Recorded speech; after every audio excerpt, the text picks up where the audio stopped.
Muy buenas tardes a todo nuestro querido auditorio. Hoy jueves 13 de junio del año 2019 estamos nuevamente transmitiendo en honor a la verdad. Tengo el gusto, como todos los jueves, de contar con la presencia, los conocimientos y la sapiencia del doctor Pavel Rodríguez Quesada. Doctor, ¿cómo Doctor, ¿cómo estás? Muy estás? Muy buenas buenas tardes. tardes. ¿Cómo te va? Bien, muy buenas tardes, doctor. Hoy no estuvo tan movido las verbes jurídicas en el diario oficial de la Federación porque tenemos otros problemas. Sí, pareciera que dependiendo cómo lo maneje el presidente actual, pues va a traer consecuencias positivas o negativas. Por lo menos el impacto mediático fue positiva, doctor. El tema que estamos tratando, por supuesto, habla del arancel que Estados Unidos pretendía imponer a México, empezando con el 5%, doctor. Caray, es una cuestión bastante difícil y al parecer hubo negociaciones en secreto, doctor, en secreto que el secretario de Relaciones Exteriores de México, don Marcelo Ebrard, ni el presidente de los Estados Unidos mexicanos han querido revelar, doctor. Pues suena raro, porque al final, pues ya el presidente de Estados Unidos, Donald Trump, pues anunció justamente esta parte de la negociación secreta que como arma política suponemos, y lo vemos desde el punto de vista de Estados Unidos, pues ha buscado tratar de someter a nuestro país. Y por el otro lado, pues Marcelo Ebrard, inclusive el presidente de México, pues ha afirmado que no existía ningún tipo de negociación. Y entonces habría que esperar, habría que tomarlo con reserva, doctor, no en favor de nadie, sino tomando en cuenta la forma en que se expresa siempre Donald Trump, ¿sí? Amenazante, buscando tener popularidad, porque recordemos que en este momento van a empezar las campañas en Estados Unidos para la posible reelección de Donald Trump por otros 4 años. ¿Correcto, doctor? Entonces la pregunta es la que se hacen recurrentemente.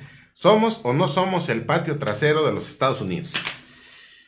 Pues al día de hoy, doctor, y mucho tiempo atrás, creo que la respuesta es afirmativa. Al día de hoy están tratando de legalizarlo, convencionalizarlo a través de los pactos para denominarnos como el tercer país seguro, ¿sí? Que regla general, pues hablamos nos remitimos a la Unión 51 en los estatutos de Ginebra, donde surgió la idea de denominar a el país que recibe a los asilados políticos mientras se resuelve su situación, eh, sin el compromiso pactado de devolverlos a sus naciones. Esto fue en 1951, se crea el Estatuto para los Refugiados, donde básicamente lo que voy a decir, no se pacta no devolver a los individuos que hayan solicitado asilo a sus países de orígenes.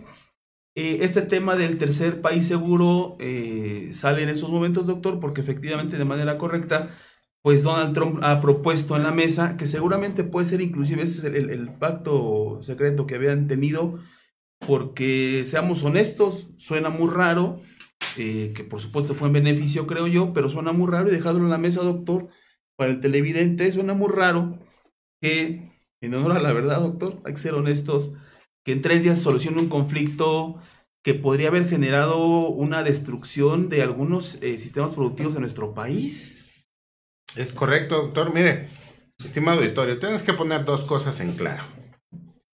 México no solo es el país trasero o el patio trasero o la bodega clandestina de Estados Unidos. Ya lo dijo Fox. Para acabar pronto, México siempre ha hecho lo que manda Estados Unidos. Tenemos infinidad de pactos, de tratados internacionales. Sin embargo, ¿quién se le opone a los Estados Unidos? Por supuesto, no los gobernantes mexicanos, doctor, que durante décadas, durante sexenios, siempre se sometieron sin chistar al poder de los Estados Unidos. Estados Unidos es el poder número uno del mundo.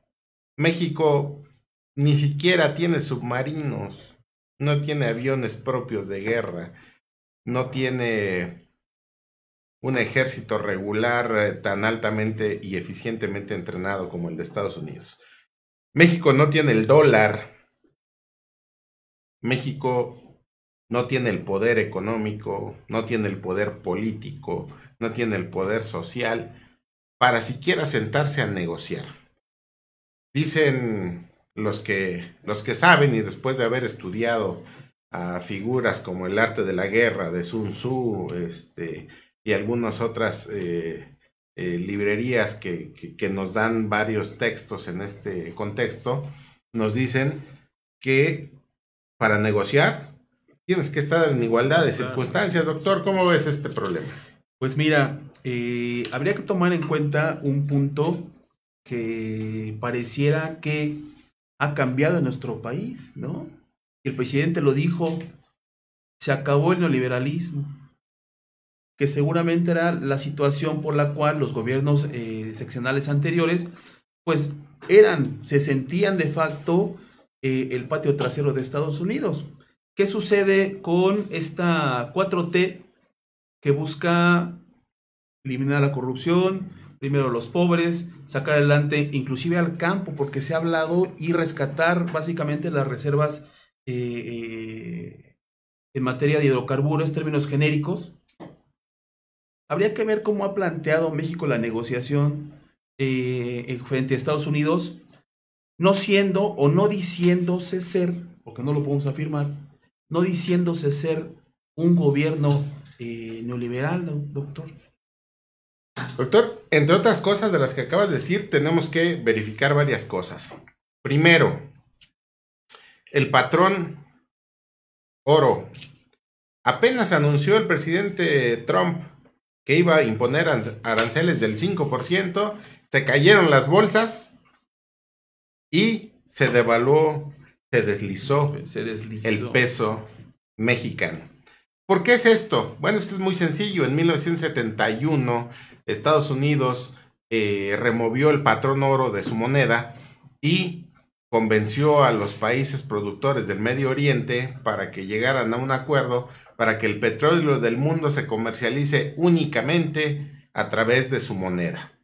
Estados Unidos es el país más endeudado del mundo, doctor. Sin embargo, a pesar de ser el más endeudado del mundo, sigue manteniendo prevalecencia a través de su moneda, porque es la única que puede comprar petróleo. México tenía su peso en la moneda nacional, estaba sostenida por su patrón oro y las monedas en plata, doctor. Hasta que Estados Unidos nos dijo, no más. Entonces ahora todo el poderío de las monedas se basa en el poderío económico y lo que esto signifique, es decir, la confianza que le otorguen a los países, eso es lo que le da el valor a una moneda. Ahora bien, México, doctor, durante estas décadas pasadas, se hizo codependiente de los Estados Unidos en materia agrícola, en materia alimentaria, en materia científica. Somos como codependientes científicos y en todas las demás materias. Es nuestro principal mercado internacional. China y Rusia nos han estado haciendo guiños desde hace tiempo para que empecemos a comerciar con ellos. Sin embargo, Estados Unidos nos dice, no pueden hacerlo. Porque si lo hacen, extiendo mis fronteras hasta Chiapas. Bueno, es muy sencillo todo esto. No podemos negociar con Estados Unidos. ¿Qué fue lo que fue a hacer entonces el secretario de Relaciones Exteriores, Marcelo Ebrard? Traspasando sus funciones y atribuciones como Relaciones Exteriores, hablar de temas de migración que le corresponden a la Secretaría de Gobernación, doctor. Correcto. Doña Olga Sánchez Cordero no fue tomada en cuenta ni asistió a esta reunión que se sostuvo en Estados Unidos, en donde se nos obligó a que nosotros seamos un país seguro, tipo Turquía, No sé si quisieras expresar ahorita cuál es el contexto de Turquía en la Unión Europea, doctor, con la diferencia de que allá en Turquía, como país seguro, recibe de la Unión Europea y en especial de Alemania y de algunas otras naciones múltiples recursos económicos para detener ahí a los migrantes en lo que se da a conocer cuál será el resultado de su asilo político. El problema, doctor, es que hasta donde sabemos, Estados Unidos nos mandó a todos los migrantes, pero no nos mandó dinero para hacernos cargos de ellos. Es decir, lo tenemos que hacer porque el jefe, el que manda en el mundo, nos lo está diciendo. Pero aguas, doctor, quisiera tu opinión en lo siguiente. México no necesitaría de que Estados Unidos nos dijera que tenemos que comportarnos de una manera digna con los migrantes, porque nuestra propia Constitución lo establece en sus derechos humanos, capítulo 1, título 1 de la Constitución. Siguiente, el artículo 89 constitucional habla de las funciones que tiene el presidente de la República y en su artículo, en su numeral romano 6 y 7 y 10, establece que el presidente, en tratándose de seguridad nacional, puede hacer uso de la Guardia Nacional y de todos los recursos que estén a su alcance. Bien, si eso lo tiene que hacer el presidente y si nos vamos a la ley, al presupuesto de egresos de la Federación del año 2019, en el anexo 11 vemos que la Secretaría de Relaciones Exteriores tiene determinado presupuesto y la Secretaría de Desarrollo tiene otro determinado presupuesto para ejercerlo para los migrantes.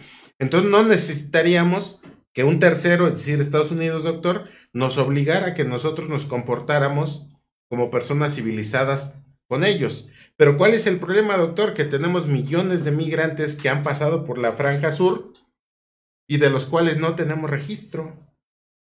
El problema principal que me viene a la mente es, si esas personas no encuentran trabajo y no tienen documentos para trabajar y nadie las va a apoyar, hay una gran posibilidad de que se vayan a la delincuencia organizada y nosotros no tengamos ni sus huellas, ni su firma, ni su fotografía, ni sus nombres, doctor. Es correcto.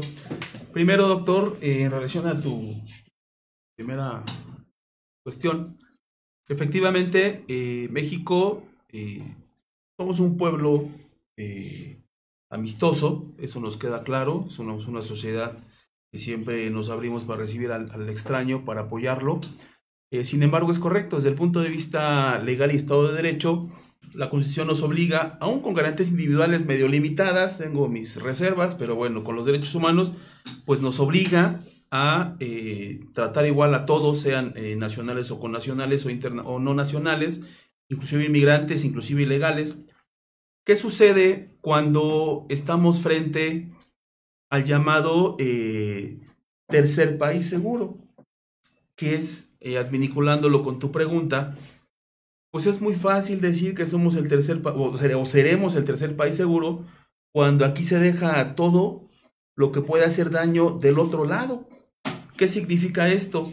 Que México efectivamente tendrá que lidiar con aspectos que no estaban dentro de su, primero, naturaleza social y segundo, estás abriendo la puerta para que inmigrantes que no puedan pasar a Estados Unidos porque aún pidiendo asilo, que es, me gustaría que hablaras de ese tema, porque solamente se llama tercer país seguro y se resguardan a los inmigrantes cuando piden asilo, ¿no?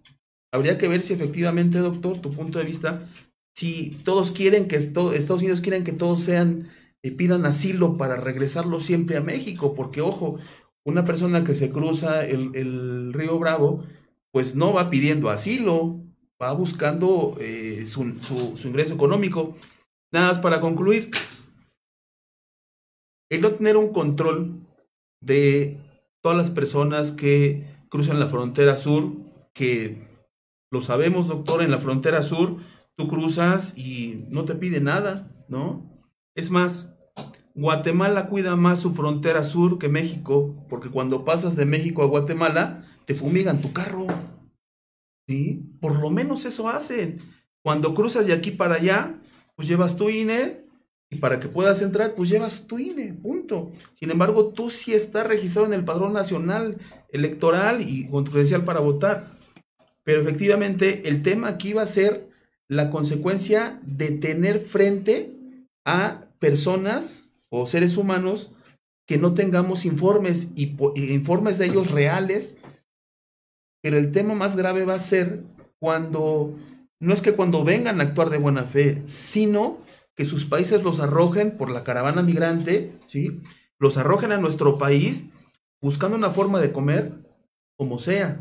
Digo como sea, con trabajo, el trabajo que sea, porque hay un sector de la población, doctor, que cree que robar es una forma de trabajo. Caray, doctor, país seguro.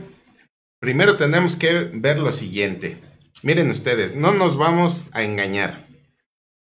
La economía de Estados Unidos depende en inmensa medida de la mano de obra barata que son los inmigrantes. Estados Unidos, si no tuviera inmigrantes, no sería la potencia que es, porque a un inmigrante le puede pagar lo que quiera frente a un ciudadano americano que sí le va a pedir lo que dice su ley y su constitución. Bien, ese es el primer tema. Estados Unidos lo necesita, es una cuestión de oferta y demanda.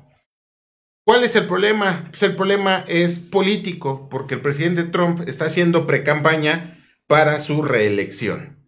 Los migrantes nunca han sido relativamente ningún problema para Estados Unidos porque sin ellos su economía no funciona. Número 2. México, país seguro. Si le preguntáramos a los migrantes, ellos dirían que no. Si nos preguntan a nosotros los mexicanos, diríamos que no. Claro. Razón. Tenemos más de 50 millones de mexicanos en situación de pobreza. 12 millones de ellos en miseria extrema. Miseria extrema. Antes de ser indulgentes con los migrantes, que por supuesto tenemos que serlos, Sí, claro. tenemos que hacerlo con nuestro propio pueblo. No podemos pregonar en el mundo que nosotros vamos a acoger a los migrantes y les vamos a dar comida, techo y atenciones médicas y educativas cuando el país tiene un retraso, un rezago enorme en todas estas áreas, doctor. Sería estarnos engañando a nosotros mismos. Miren ustedes, se los dejo a su criterio y salvo lo que el doctor Pavel me quiera corregir. Hay elementos para determinar si un país es fallido o seguro. Territorio. El territorio está depredado, doctor. Hemos hecho del ambiente un caos. Primera falla. Segunda falla, población. Somos el país más corrupto de la OCDE, el que corrompe y acepta sobornos y da sobornos. Damos 2 puntos malos. 3, doctor, las instituciones jurídicas superadas y en muchos de esos casos, doctor, han sido producto de que mucha gente de la delincuencia organizada se incrustó en ellos o los obligó. Tercer punto malo. Cuarto punto malo. Hay estados en donde las instituciones del Estado de México no pueden estar. Tamaulipas, Michoacán, ciertos puntos en donde la delincuencia organizada manda. Cuando unimos todos estos puntos y además tenemos una constitución que se ha reformado 732 ocasiones al día de hoy, doctor, pues estamos ante un estado fallido, lo quieran o no lo quieran reconocer. No tenemos un estado que pueda decirse medianamente seguro, doctor. Es correcto.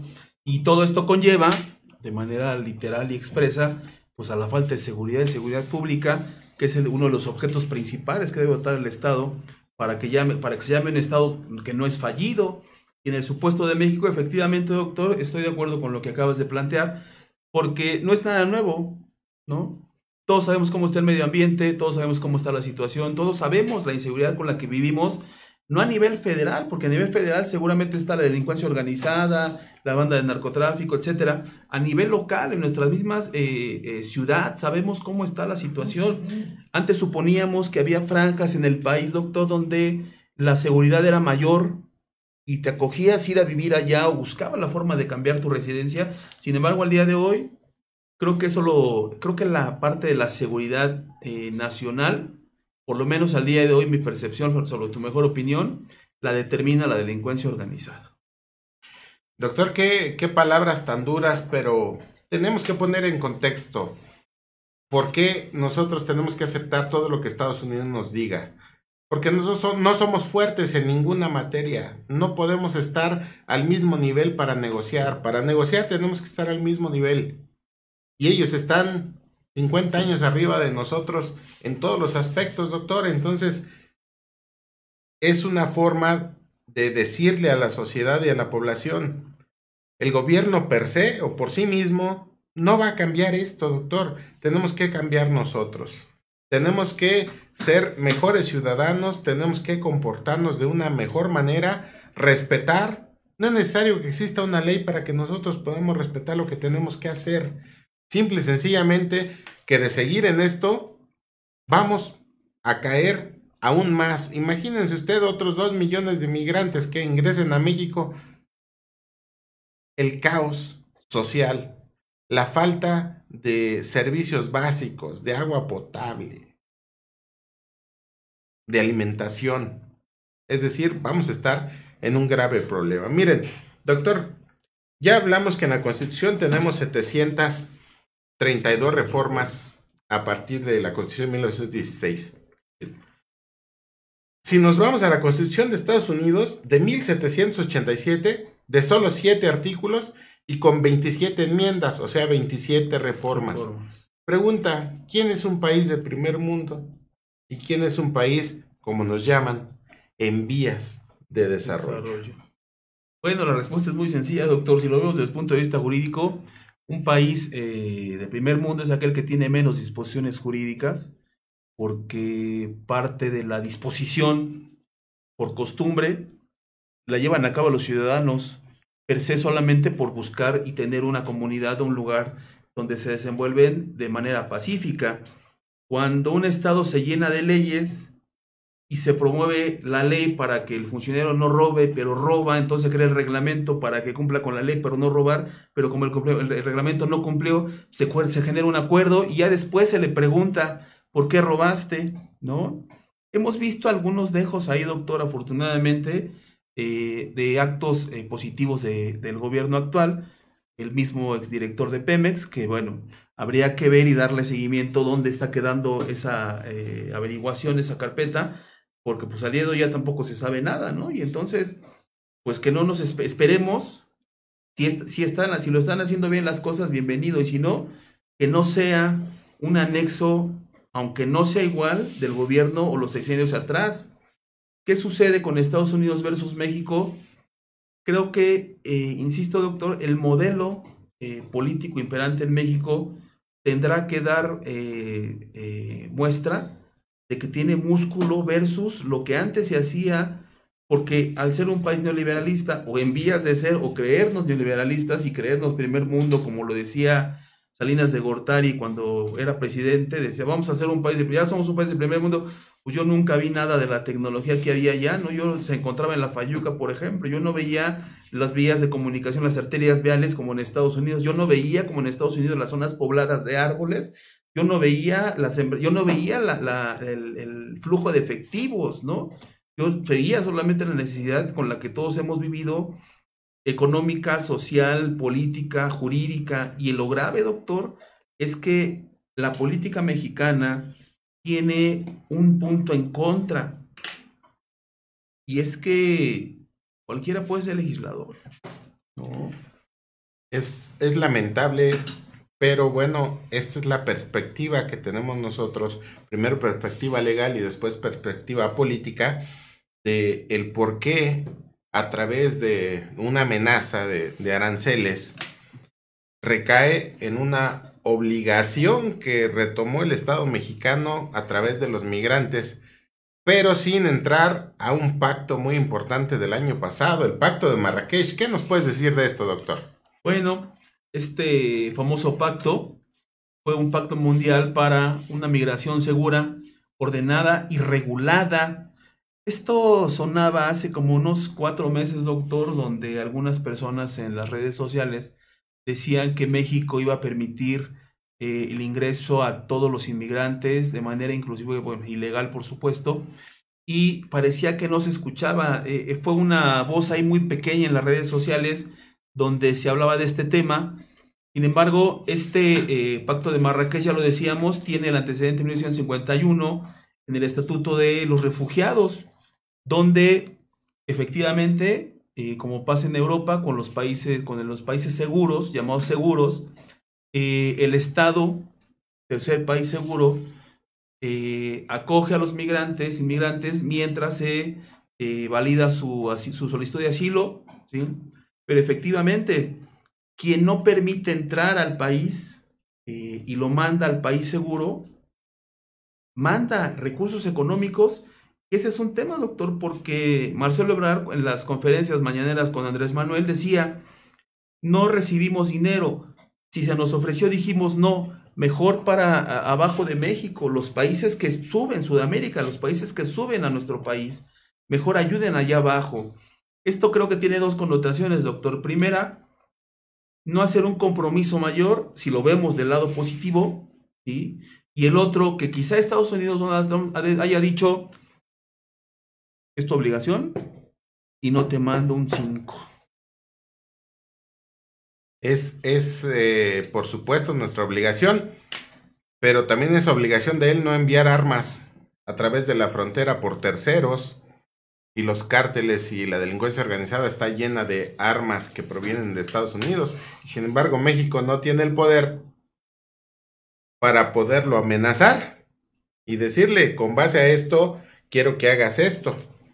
Ese es el problema, doctor. Pero, ¿dónde está el trasfondo de este pacto de Marrakech? Bueno, es muy sencillo. Se nombra tercer país seguro a un país en vías de desarrollo, a un país de retención. Al ser un país de retención están acotados, como siempre, los derechos humanos.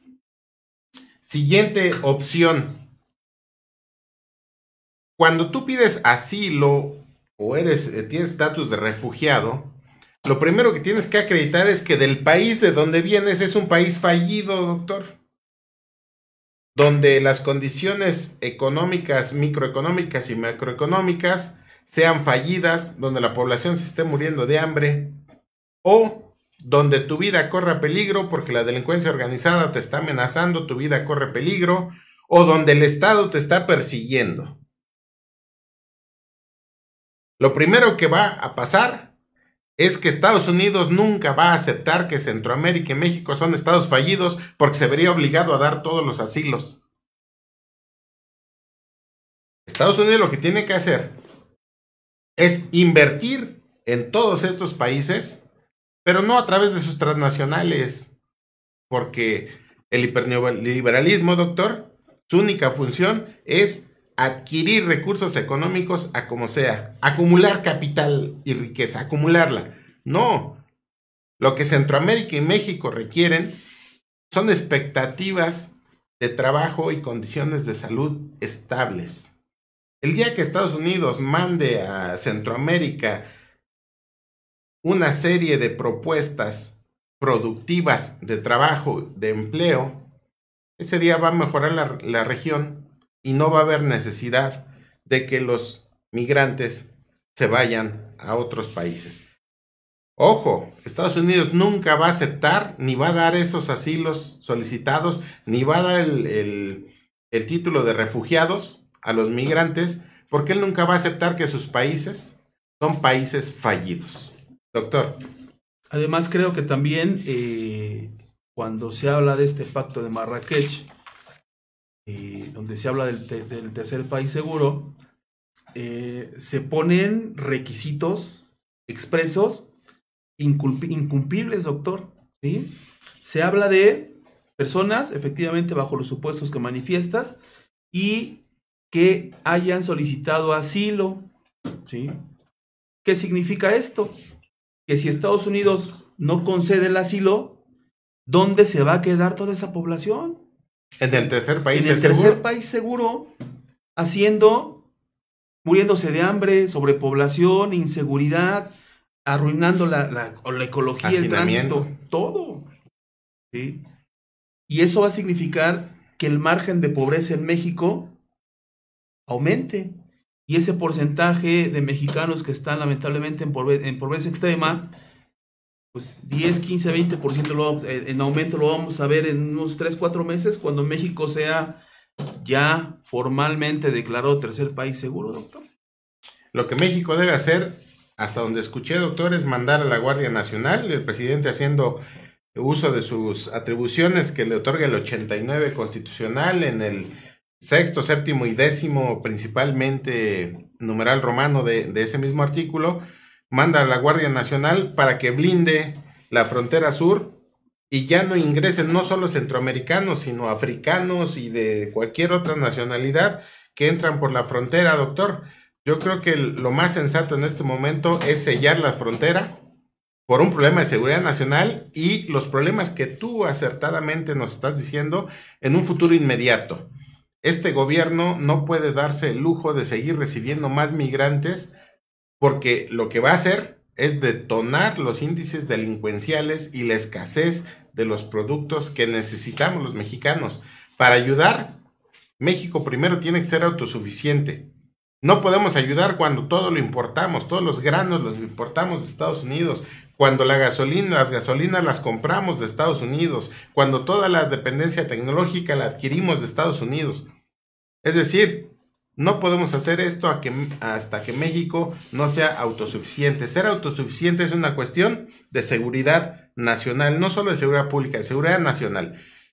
Si no resolvemos esto, doctor, seguiremos siendo un país tercermundista. Sí, y un plus que pareciera que no forma parte de la estadística, o espero estar equivocado, no forme parte de la estadística. No solamente se va a ver el hacinamiento de extranjeros no nacionales en el país, se va a ver menguada la parte de los valores, antivalores, la parte social, la parte política, la parte económica, pero sobre todo un tema, doctor, que nos puso hace 4 o 5 años con la H1N1 en un grave riesgo, que es el problema de seguridad nacional, pero por salud, doctor. Es correcto. Nosotros no sabemos si las personas que están ingresando traen enfermedades que puedan ser contagiosas y que puedan causar una pandemia. Señor presidente de los Estados Unidos mexicanos, le suplicamos que ordene usted, nos informen a qué se obligó el Estado mexicano.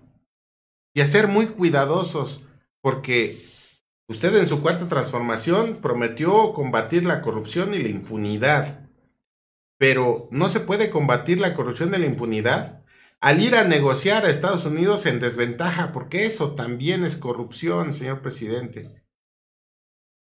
Creo que debimos de haber aguardado un poco más, porque los mismos congresistas de Estados Unidos y múltiples estados de la Unión Americana no les convenía que usted nos impusiera un 5%, el presidente Trump nos impusiera un 5% adicional de aranceles.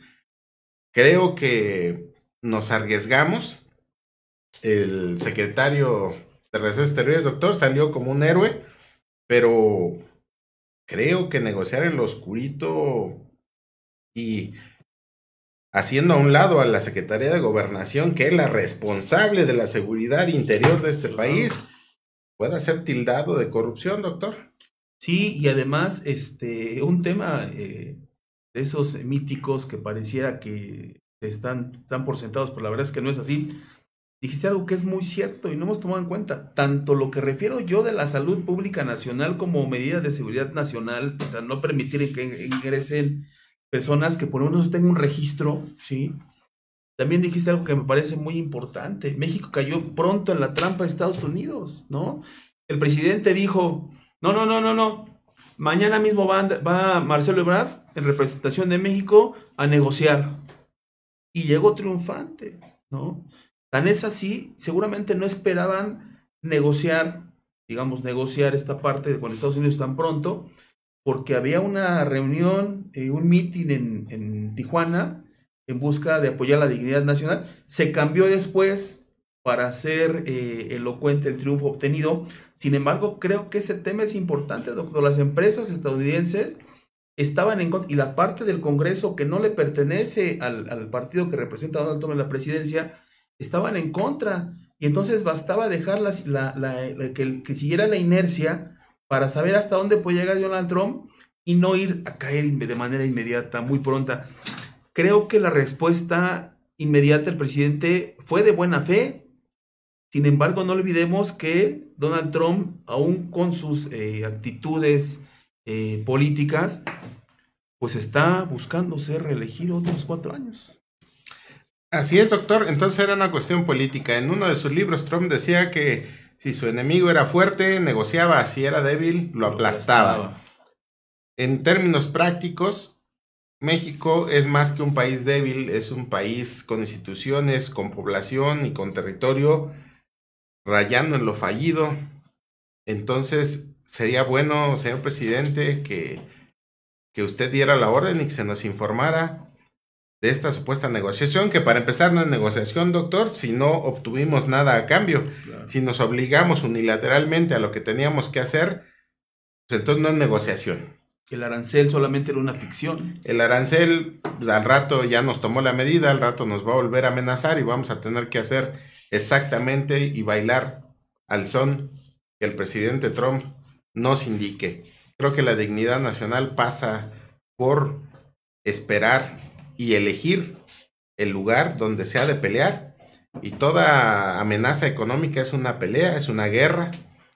Hay que ver nada más que el presidente Trump inició una guerra comercial contra China y ya está reculando, ya está diciendo que va a ser hasta dentro de 2 años, que va a dar la oportunidad de que las cosas marchen. Sí, claro. Porque con Estados Unidos no juega. Con Estados Unidos hay repercusiones, porque China es el principal tenedor de la deuda de bonos de Estados Unidos. El día que China quiera apretar, realmente lo va a hacer. El día que China determine mis instituciones van a estar peleando al lado, lo van a hacer, y cosa que francamente ya están haciendo. Eso es negociar. Nosotros, doctor, salvo tu mejor opinión, obedecimos. Solo fuimos a pedir un favor de una pequeña o larga prórroga para no ser expuestos a nivel nacional. Hay que decirlo, ¿sí? Lamentablemente, efectivamente, no hay condiciones para una negociación, no hubo condiciones para una negociación, y entonces efectivamente lo que fuimos a hacer fue una prórroga y por favor, dame chance, necesito tiempo para hacer lo que me estás ordenando. Yo solito me ajusto la soga. En fin, doctor, en honor a la verdad, creemos que este programa es bastante necesario, pues por lo menos para determinar quiénes eran los actores. No hay condiciones para que pudiéramos negociar. No tenemos absolutamente nada que ofrecer a Estados Unidos que no sea migrantes.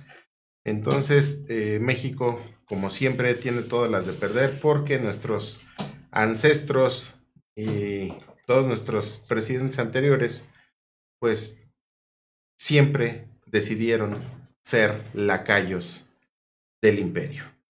Yo no digo que era necesario que entráramos a un conflicto, pero por lo menos debemos de haber tenido precauciones y previsiones para ser autosuficientes en materias tan importantes de seguridad nacional como la alimentaria, como la tecnológica, y sobre todo todo lo que tiene que ver con las gasolinas y los productos, doctor.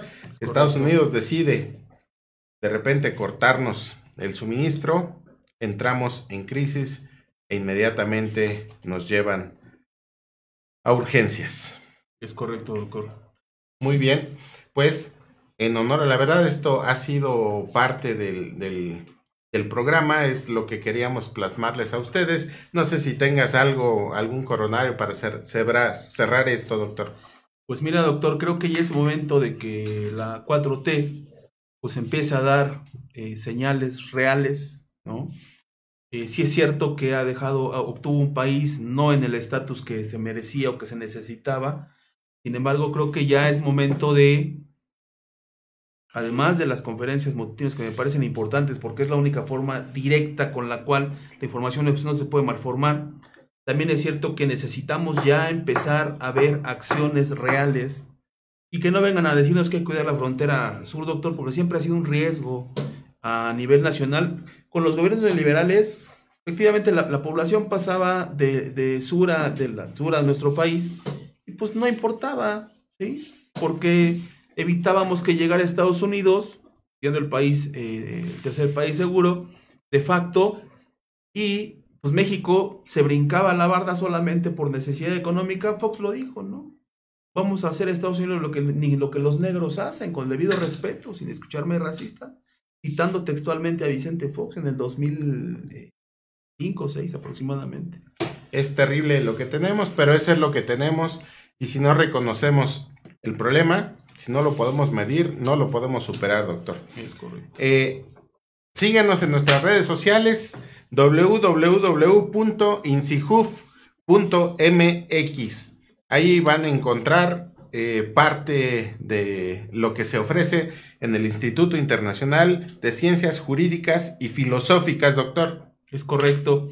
Se busca difundir, por supuesto, el verdadero estudio, pero sabes, doctor, con un enfoque dignificando lo que ahora conocemos como profesión o profesionalización, pues solamente la sugerencia, ¿no? Para que entren a ver la página que acabas de mencionar. Ahí tenemos nuestras redes sociales, nos pueden seguir, mandar todo tipo de comentarios, decirnos qué necesitan, y por supuesto nosotros trataremos siempre de dignificar al ser humano, pero no solo al ser humano, sino a lo correlativo a él, a precisamente los seres vivos, que pueden ser los animales o el ambiente. Así doctor. Es. La cuarta generación de los derechos humanos. La cuarta generación de los derechos humanos en su aspecto doctrinal positivo, porque en México lo tenemos en el aspecto negativo. Como siempre, agradecemos a nuestra directora general, Marta Obeso Suro, la posibilidad de tener la oportunidad de transmitir con ustedes nuestros pensamientos. Recuerden que todos tenemos una verdad parcial y nosotros tratamos siempre de dar nuestra opinión basados en la Constitución, en los tratados internacionales, en las leyes. Aplicamos nuestros criterios y ustedes son los que deciden si estos criterios son adecuados o no. Agradecemos también a los controles técnicos, a Citlali y Evelyn, y a nuestro querido amigo Jonathan, que siempre nos apoya y que por alguna razón nunca lo mencionamos, doctor. Le pedimos una disculpa, no vuelve a suceder, pero le agradecemos infinitamente. Y a ustedes, que tengan una excelente tarde de jueves, doctor. Un fin de semana espectacular, y a reflexionar, los temas. Así es correcto, doctor. Pues en honor a la verdad, muchas gracias, que tengan excelente tarde.